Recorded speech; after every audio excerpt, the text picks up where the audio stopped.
की पूजा कर, और लक्ष्मी वो जो धन का घड़ा लेके बैठी है उसको रोज देखेगा तो उसके लिए अलग से कोई विजुअलाइजेशन करने का काम नहीं पड़ेगा। वो लक्ष्मी का छवि विजुअलाइज हो जाएगा तेरे में, तो वो धन का घड़ा लेके बैठी देवी या तेरे अंदर घुस जाएगी मन की छवि में, तो वो समृद्धि को खींचेगा। और उसके लिए हम विजुअलाइजेशन नाम भी नहीं दिए थे और विजुअलाइजेशन का अलग टेक्निक भी हम नहीं सिखा रहे थे।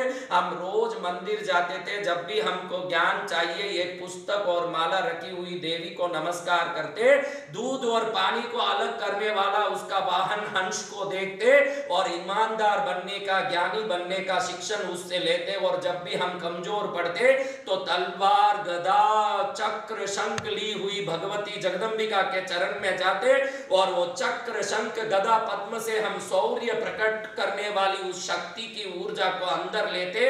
अवचेतन मन में जब भी हमारे अंदर वीर्य और शौर्य घुसता, हम वीर और तेजस्वी बनते। आपने देखा कि भाई छत्रपति शिवाजी जो युग पुरुष हुए हैं, वो जब भी युद्ध में जाने के पहले तुलजा भवानी के चरण में नमस्कार करने के बाद ही युद्ध में प्रस्थान करते थे। और लोगों को लगता था कि कुलदेवी के चरण में गए, छत्रपति का सदा विजय निश्चित है, क्योंकि छत्रपति मात्र किसी देवी की प्रतिमा को नमस्कार नहीं गए थे, उस देवी का वीर्य, शौर्य, बल, पराक्रम को अपने अंदर लेने गए थे।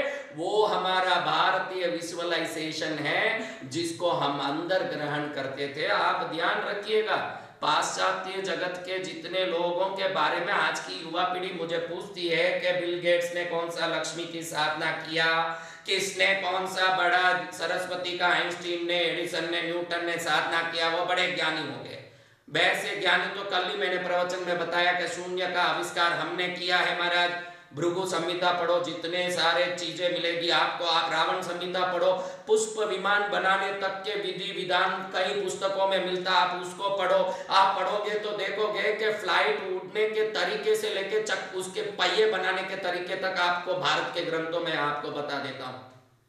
पशु पक्षियों के जैसे हम लकड़ियों के यंत्र बना के उसमें उड़ाते थे। आज भी ऐसे पुस्तक बता दूं, मेरे पास पूरा पुस्तक का भंडार है, खजाना। आपको किसी को देखना हो तो आप तमिलनाडु कृष्णगिरी पहुंच जाएं, आप देख सकते हैं कि लकड़ियों में बनी हुई पक्षियों के यंत्र को उड़ाने का विधि और उसका पूरा जानकारी पुराने हमारे ये ताड़पत्रियों में मिलते हैं। कई सारे चीजें मिलती है जिसको हमने भी किया। पैसे वाले हमारे में कोई कमी नहीं थे, बड़े बड़े ऐसे पैसे वाले हुए। आप कोई बुद्ध ग्रंथ उठा के पढ़ोगे तो बुद्ध भगवान जहां गए थे उस जमीन को कोई खरीदने गया था, तो उस जमीन पर जितना जमीन है उतना सोना बिछावे तो ही मैं वो जमीन दूंगा, ऐसा उस जमीन के मालिक ने बोला।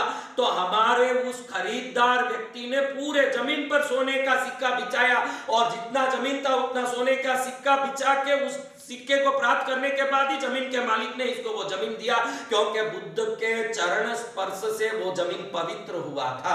तो उस जमीन को लेने के लिए किसी ने सोने की सिक्का बिछा दी, जो कोसों बड़ी जमीन थी, जिसको सोने के सिक्का बिछा के खरीदने वाले लोग भारत में थे। और आज भी बड़े बड़े अंबानी यहाँ भारत में बैठे हैं, तो आप किसका नाम लेते बैठे हो भाई? ऐसे जो पैसे वाले, ऐसे लोग तो बहुत है। और आपको मैं कोई कहानी कथा नहीं बता रहा हूं, मैं अमेरिका घुमा हुआ हूं, यूके घुमा हुआ हूं, वहां भी ड्राइवरों को देखा है मैंने, ग्लास पहुंचने वालों को देखा है मैंने, वहां भी छोटे स्तर में काम करने वाले कई मजदूरों को मैंने देखा है जो यहाँ की जैसे ही दुखमय जीवन वहां भी जीते हैं लोग। आप ध्यान रखना, पैसे वाले हर जगह होते हैं, ज्ञानी हर जगह होते हैं, लेकिन सिर्फ भारत में ऐसा विधान है जहां जो पैसे वाले नहीं है, ज्ञानी नहीं है, उनको भी समृद्ध और ज्ञान पाने के लिए हमने मंदिर और मूर्तियां बना के रोज उन प्रतिमाओं के द्वारा ज्ञान के चिन्हों को, समृद्धि के चिन्हों को हमारे अंदर डालने की कोशिश कराई। और जो रोज जो मंदिर जाके समृद्धि के घड़े को, ज्ञान के पुस्तक और मालाओं को देखने वाला धीरे धीरे अवचेतन मन में उसको अंदर लेके वो बड़ा आदमी बन गया।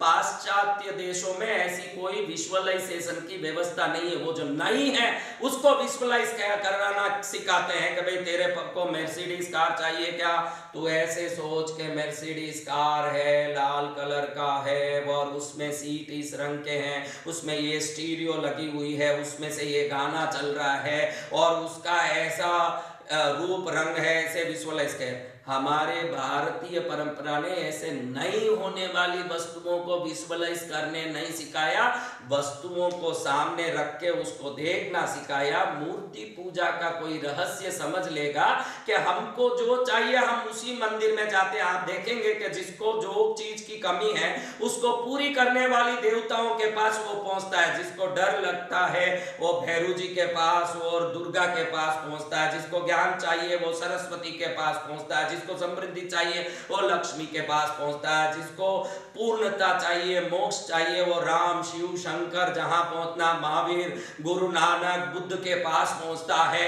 वो वहीं पहुंचता है जहां उसको वो सामग्री चाहिए, वो उस जगह पहुंचता है जिस जगह वो चीज पहले किसी ने उपलब्ध की थी और आज उपलब्ध कराएंगे, ऐसे विश्वास हम में है। और वो वही चीजों हाथ में लेके बैठे हैं जिन चीजों के लिए हम तरसते हैं और कामना करते हैं। और वही चीज हम जब भी रोग आता है धन्वंतरी को याद करते हैं, वो अमृत कलश हाथ में लिए बैठे हैं। और जब भी हम अमृत कलश को देखते हैं हमारे मन में विश्वास आता है कि ये अमृत कलश अमर करता है तो मुझे भी आरोग्य देगा, अमर करेगा। क्योंकि धन्वंतरी देव के हाथ में संजीवनी पुट्टी भी है, अमृत कलश भी है। संजीवनी सर्व रोगों का निवारणी है और अमृत कलश सभी चीजों से मुक्त करके, सभी रोगों से मुक्त करके, सभी दुखों से मुक्त करके, सभी व्याधियों से मुक्त करके व्यक्ति को अमर बना सकता है। तो व्यक्ति जब दुख आता है तो धन्वंतरी मंदिर में पहुंचता है और धन्वंतरी देव को नमस्कार करके उनको जब देखता है तो उसको विजुअलाइज करता है कि कोई देव हाथ में अमरता का कलश